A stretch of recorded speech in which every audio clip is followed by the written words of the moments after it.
The rain hadn't stopped since the burial. My twins clung to me, small fists tightening around my coat sleeves, their sobs lost in the storm.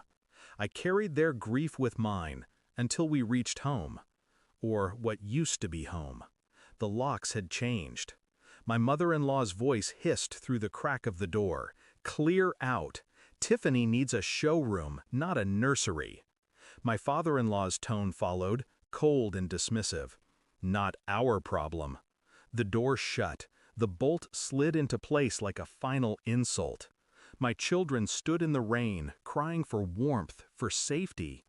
I stared at the door, at the house my wife and I built, at the life ripped away before her body was even cold. And in that moment, I knew grief wasn't my enemy. They were. At first, I told myself it was grief making me hear cruelty where there was only callousness, that funerals twist people, that property and money pull masks off faces. But denial is fragile. Her clothes were still inside, her photographs, her perfume lingered in the rooms I couldn't enter. They weren't grieving, they were erasing. I lay awake in a rented room that night, my children finally asleep beside me. I replayed her voice in my head, her promises that her parents would always protect the twins, that family was unshakable. Instead, I saw her mother's sneer, her father's indifference. I wanted to rage, to break something. But rage is useless. Rage burns quick and leaves only ash. What I needed was precision. What I needed was proof. I started with documents, titles, deeds, bank accounts, quiet requests for copies, questions asked in silence. The house was in her name, transferred just weeks before the diagnosis. Not to me, not to us, to them. The company shares I believed were for our children had been redirected, signed over under pressure while she was weak, medicated, dying. Every discovery tightened the knot in my chest, but I showed nothing. I smiled at work. I read bedtime stories. I signed school papers. My children saw a father holding steady. They never saw the storm boiling beneath. Her parents believed they'd buried not just my wife, but my will. They mistook quiet for weakness.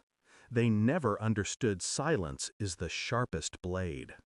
The lawyer's file landed heavy on my desk. Dates, signatures, medical records showing my wife sedated when she agreed to give them everything.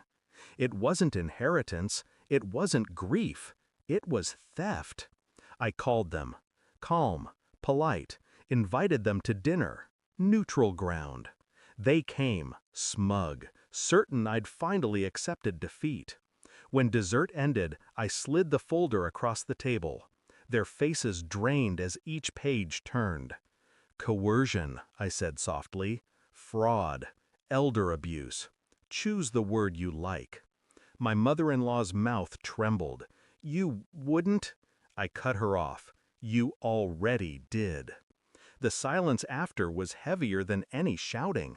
I didn't threaten, I didn't raise my voice.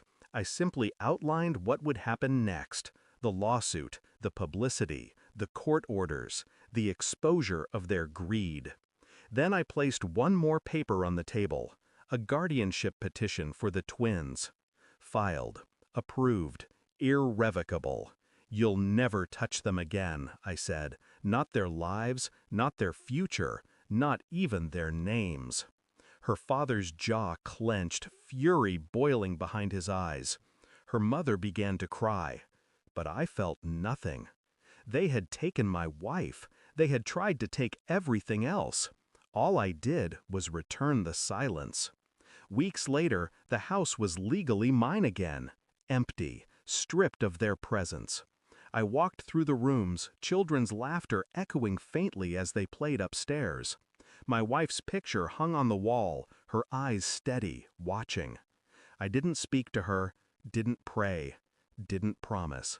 I simply understood. Betrayal doesn't announce itself with fury. It comes quiet, smiling, dressed as family. But so does vindication. I locked the door behind me that night, the key cool in my palm. And as the rain finally stopped, I realized the truth.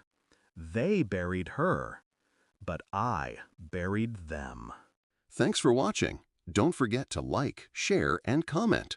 Subscribe now to Cheating Stories Insight World for more amazing stories.